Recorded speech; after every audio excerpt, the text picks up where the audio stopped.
verdadeiro ou falso? Em módulo é constante. Essa é a pegadinha mais famosa do vestibular. Então, se tu te distrai, tu acaba entrando nela.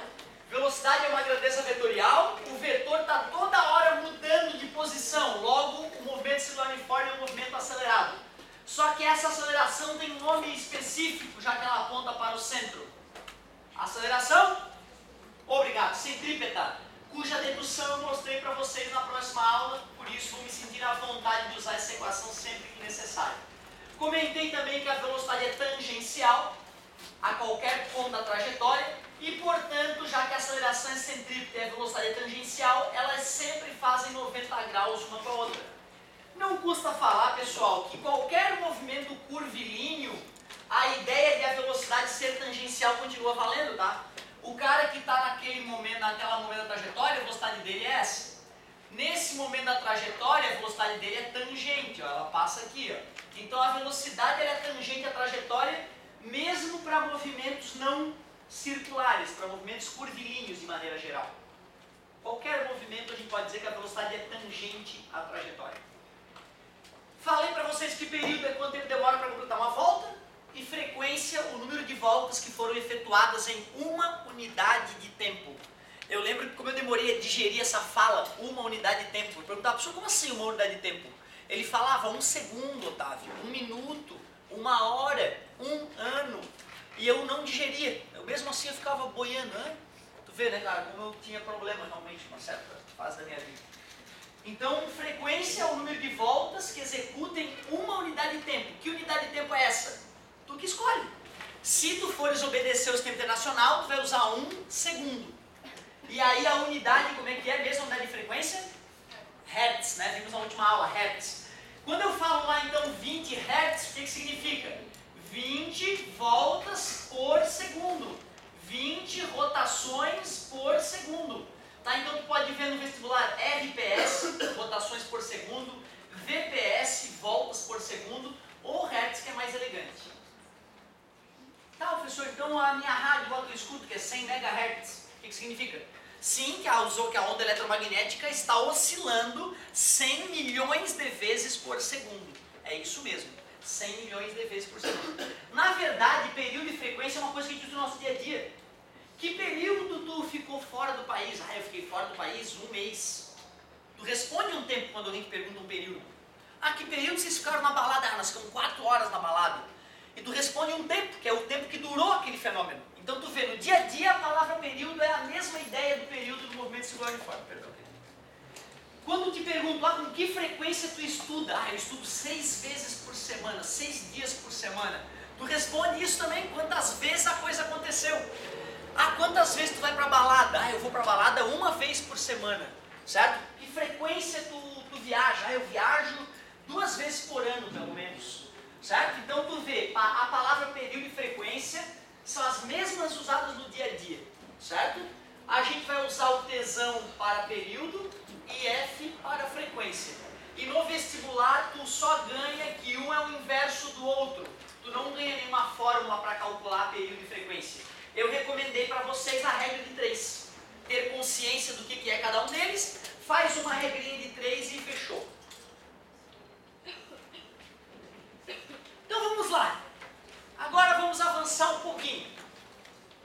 Tudo que eu vou colocar aqui para vocês é absolutamente natural. Eu vou te confessar que algumas das equações que eu vou mostrar para vocês, eu se fosse autor de vestibular, eu não colocaria algumas delas. Porque eu acho que o aluno tem que ter capacidade de raciocinar e conseguir essas ideias. Dá uma olhada. Velocidade linear ou tangencial. É a velocidade que nós estávamos trabalhando até então. O mestre Galileu nos ensinou que para calcular a velocidade, eu posso pegar o quanto o sujeito andou e dividir pelo tempo. Eu te pergunto, se eu conheço o raio da curva que o cara faz, como é que eu calculo o tamanho de uma volta? 2πr. É verdade. Há muito tempo a galera percebeu que pegando a circunferência de qualquer coisa redonda e dividindo pelo diâmetro, dava sempre o mesmo maldito número.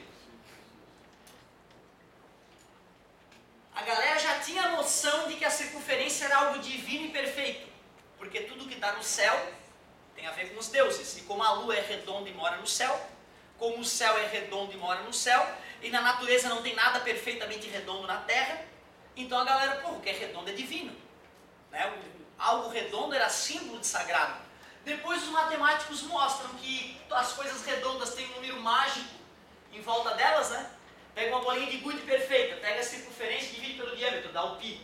Pega uma roda de carro, pega mede a circunferência e mede o diâmetro, divide, dá o π. Tu pega o sol, circunferência e diâmetro, dá π. Porra! Então é perfeito mesmo, né, cara? Tá provado que isso aqui é uma coisa divina. E foi bem isso mesmo, foi acachapante isso, né? No mundo antigo, quando a galera percebeu a existência do π. Tá dividindo, passa multiplicando. Ah, nunca mais vou medir circunferência, que é um saco, né? Agora só meço o diâmetro, multiplica por 3 aproximadamente, tu descobre o tamanho da circunferência. E já que o raio é o dobro do diâmetro, para ficar com o nome francês, 2 Pierre. Pierre, né? Nome francês famoso, 2 Pierre. Show de bola, concordo com o amigo. O tamanho de uma volta é 2 Pierre. E como é que é o nome do tempo para completar uma volta? Muito bem! Período. Pronto, tá aí a fórmula para calcular a velocidade do MCU. Porra, cara, ele se esperar que o aluno fizesse isso quando precisar, né, cara? Quando ele precisar, ele acorda uma volta, 2 PR. O tempo dá uma volta é o período. Ah, vou dividir pelo outro, acabou.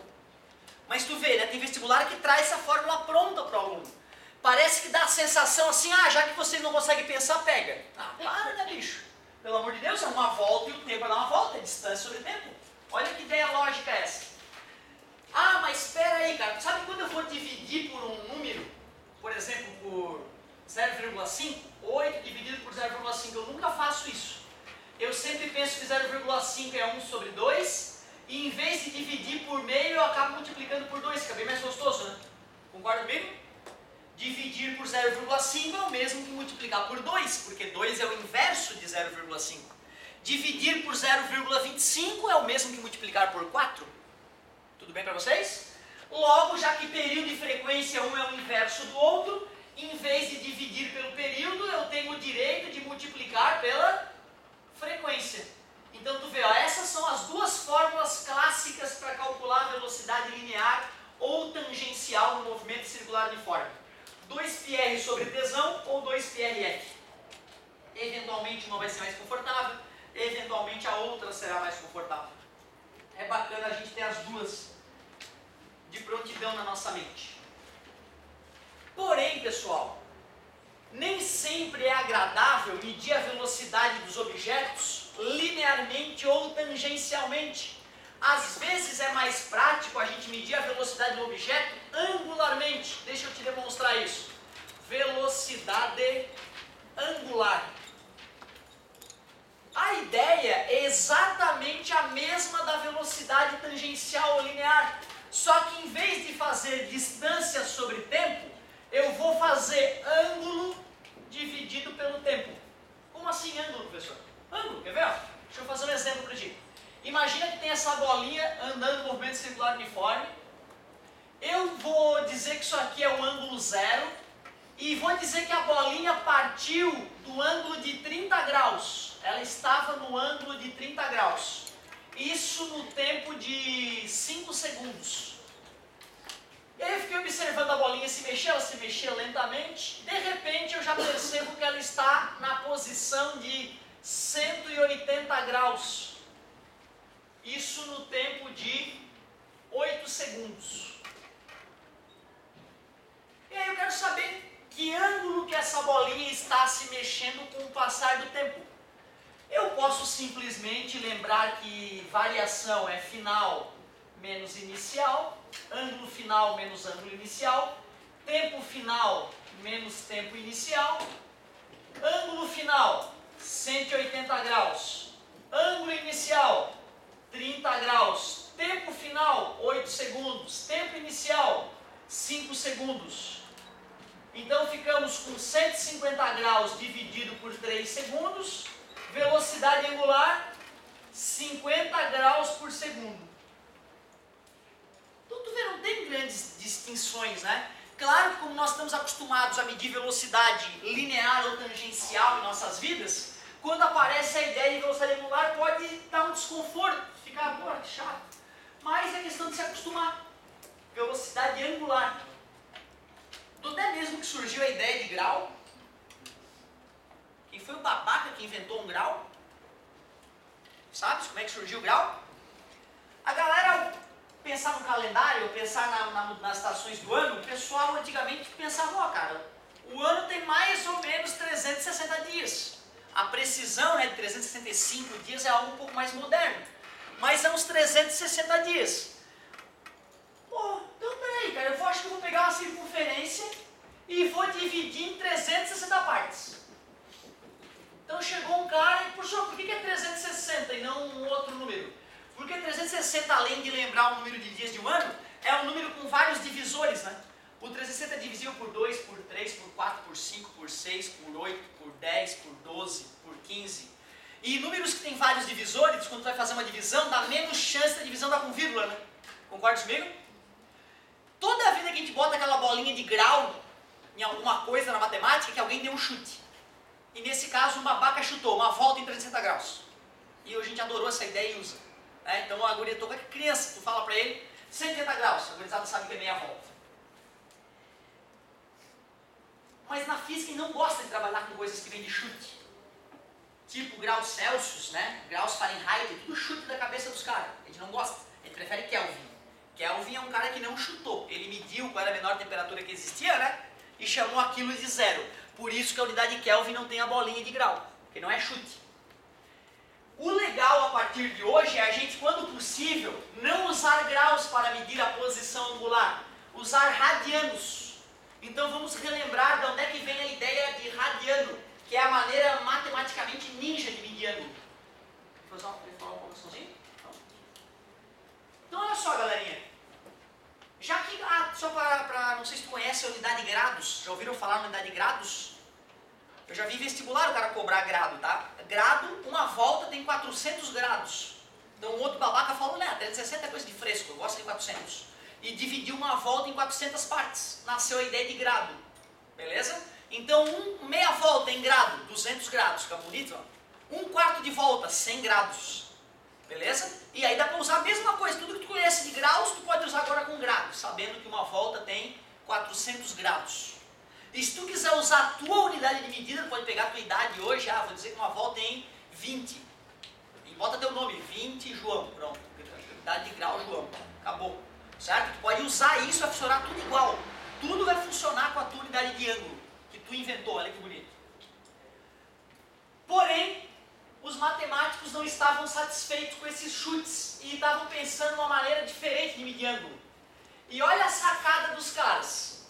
Pô, nada melhor do que o próprio raio da circunferência para medir o ângulo dela. Então eu vou pegar o raio da circunferência, vou pegar esse 1R aqui, esse raio, vou colocar ele aqui em forma de arco, e já que esse arco aqui, esse arco, tem 1R de comprimento, esse ângulo que se formou eu vou chamar de um radiano. Nome justo pra caramba! Um radiano porque vem do raio. Eu uso o próprio raio para medir o ângulo e dá um radiano. Radiano porque é oriundo do raio. Então, peraí, uma volta toda vão ter quantos radianos? Primeiro, ó, definição matemática de ângulo. Definição matemática de ângulo. O que é um ângulo, então? Um ângulo é tu pegar o arco e dividir pelo raio. É assim que a gente mede um ângulo na matemática. Certo? Só isso aqui resolve um monte de questão de vestibular de matemática, né? Arco sobre raio. Arco sobre raio. Aí justifica o fato de quando o arco tem um raio, fica 1R dividido por R, por isso que dá 1. E detalhe, hein? Radiano é uma unidade adimensional, não tem dimensão, a gente dá nome para ela que é radiano. O nome desta grandeza é radiano, mas ela não tem unidade. Tanto que se eu usasse metros ali, aqui também seria metro, ia cancelar metro com metro e não ia dar nada. Então radiano mas não tem dimensão. É uma grandeza adimensional. Então vamos relembrar. Claro que todos vocês já sabem que uma volta são... quantos radianos? 2 π radianos, né? Só vamos lembrar o porquê então. Qual é o tamanho de um arco de uma volta? Acabamos de revisar com a ideia da circunferência, né? Deu 2 πr, o arco deu uma volta. E o raio é r. Por isso, r dividido por r dá 1. Por isso que uma volta são 2 π radianos. Legal. Então, peraí. Se para definir a ideia de velocidade linear ou tangencial, nós pegamos a distância de uma volta e dividimos pelo tempo que demora para dar uma volta, eu vou fazer a mesma coisa na ideia de velocidade angular. Eu vou pegar o ângulo de uma volta em radianos, para ficar chique, 2 π, e vou dividir pelo tempo que demora para dar uma volta, o famoso período. Está aqui então a velocidade angular do movimento circular, uniforme. Como dividir pelo período é o mesmo que multiplicar pela frequência, nós temos o direito de escrever 2πf. Está no mesmo. Show de bola! Pô, mas cara, olha só que parecidas essas fórmulas. Dá uma olhada na fórmula da velocidade angular e na fórmula da velocidade linear. O que uma tem que a outra não tem? Só o raio, né? Então vocês devem concordar comigo que é muito fácil de achar a relação matemática entre velocidade angular e linear.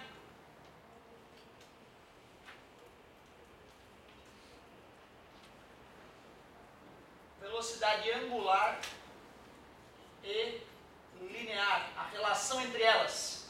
Se eu pegar a velocidade angular, que a gente usa essa letra grega ômega, o ômega minúsculo, e multiplicar por quem? Multiplico isso aqui por quem? Para ficar igual a esse aqui, ó. Pelo raio, né, cara? Basta eu multiplicar por R, vai igualar uma equação a outra. Eu pego o ômega, multiplico por R, e se eu multiplicar essa coisa por R, fica igualzinho àquela ali, ó. Então tá aí, essa fórmula é muito importante para situações que envolvem acoplamento de polias, ou engrenagens, ou roldanas.